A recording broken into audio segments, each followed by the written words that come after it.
Hey everybody, I'm back with another video at the cottage today, and we're continuing with day 5 of my brown inks challenge. I've got 15 inks, so I am officially 1/3 of the way through the challenge, which is, it's been slow. Slow going, but I'm still enjoying it. So I've actually been really liking going through these brown inks and just kind of assessing them and doing writing practice, some copy work, etc. So yeah, let's get started with these nib widths. All of this previously had been done with a medium nib, which I don't know if it's gonna focus. You might be able to see that a little bit somehow.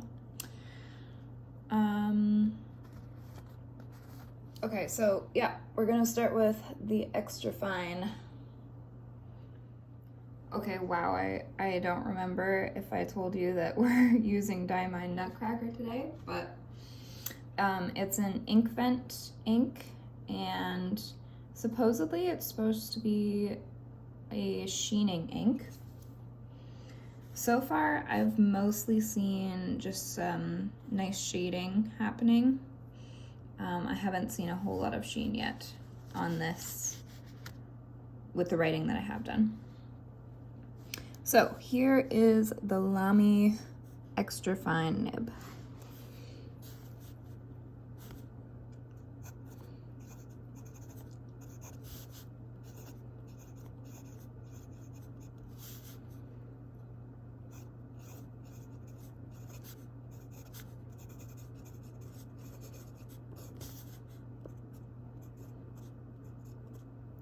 That actually feels really nice.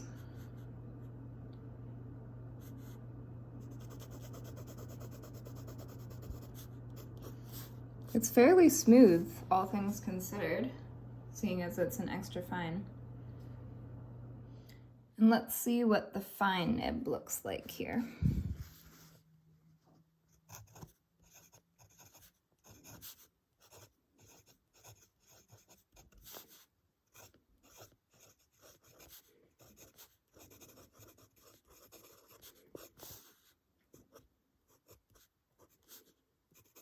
This one feels nice too. So whatever the properties in the ink are, I'm guessing this is a bit more lubricated of an ink. It doesn't feel particularly dry. And coming back with the medium now.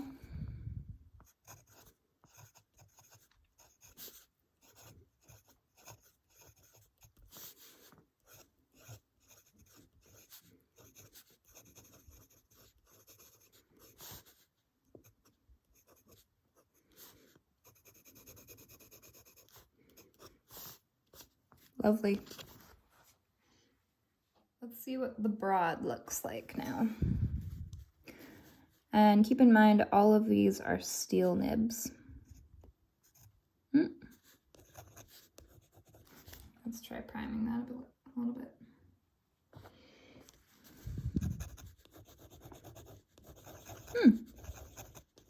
This one's giving me trouble. One moment. Okay, here we go.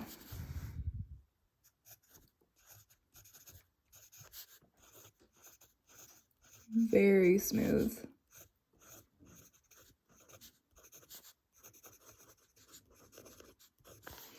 I kind of like how this broad nib has a little bit of a stub quality to it. Definitely adds to the line variation, and that's quite enjoyable. Okay, last one. This is the Lamy Safari 1.1 stub nib.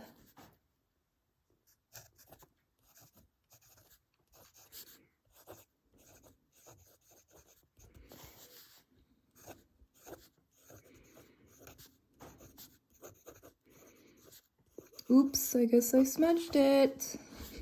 I didn't let it dry on the broad.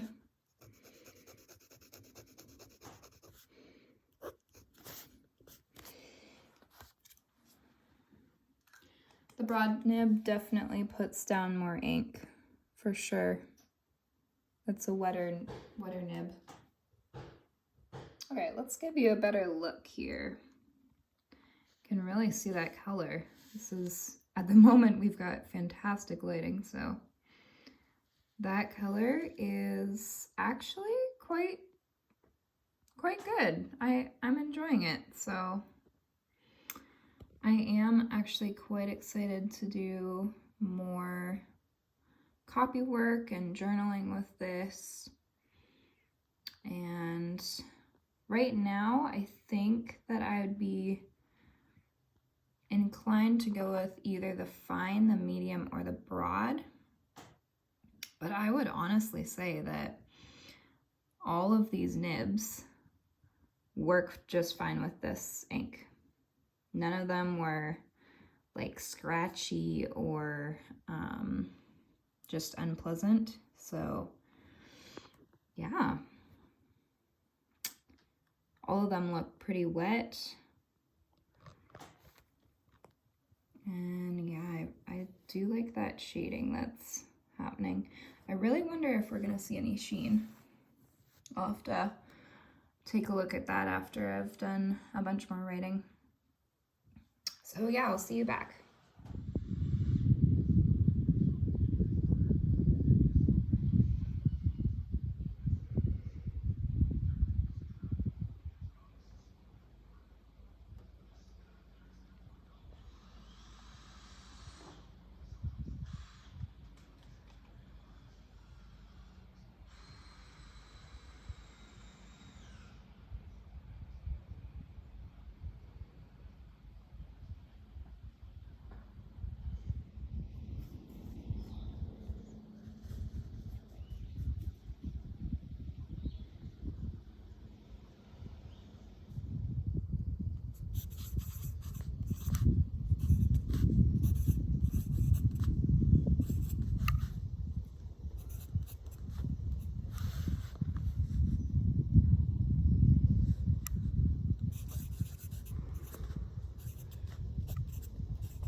Okay, so my light is fading quite quickly, so I'm gonna try to do this review a bit faster.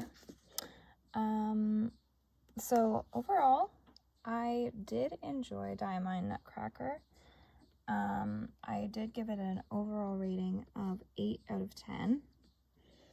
And some thoughts that I had about it were that I was quite surprised to discover this ink color is so red leaning.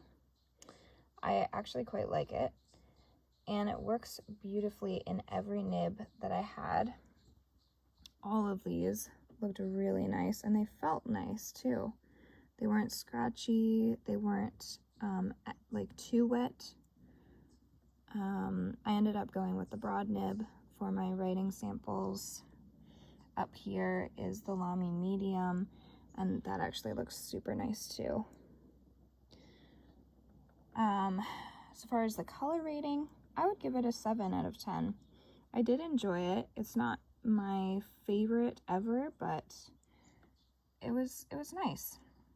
Readability, fantastic, very readable. There's no lightening that makes it unreadable, so that's great. What else? So I thought, so far as inks go, like if I'm gonna buy a bottle, it would be really nice to have an ink that worked with every pen, instead of it only working with wetter pens or drier pens. So I was impressed with this ink that it does seem to work with quite a range of dry writing to wet with the broad. This was supposed to be a sheening ink. I didn't actually see a whole lot of sheening. I don't know if it will pick it up at this point. My lighting is not great right now, so yeah, I don't know that y'all actually be able to see that. A tiny bit. It's supposed to have a green sheen, and I just didn't really see a whole lot of that, which in my case I did like, because I don't love a ton of sheen, so that gave it points in my book. Now the one thing that I did not enjoy about this ink is that I had to either let the pen sit or prime it after a while. I would say that the flow is about average, and so that makes it great for all different types of pens, but it also was kind of annoying when I've got a pen that, or a nib that writes very wet. It tended to dry out after a fairly significant, well, actually, it wasn't too long of writing. Let me see if I can show you. So, where did I prime it?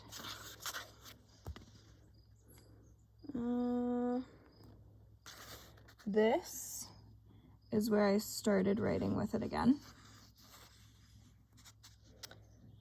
And you'll be able to see it, especially on this other page. It's fairly consistent here, and then it's really starting to dry out up here.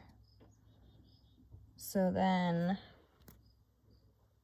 I think it was right around here that I decided to prime the feet again, just to get it flowing a bit wetter. It's definitely more enjoyable when it's a wetter writing experience, I guess. Okay, where are we?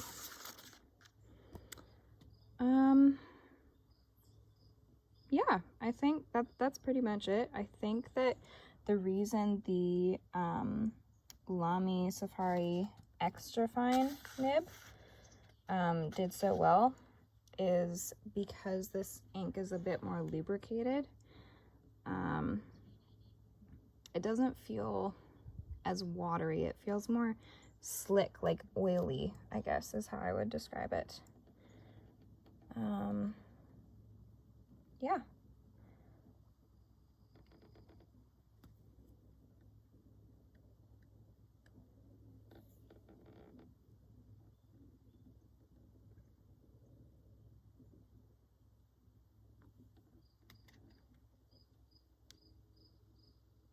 And then we will try the next ink.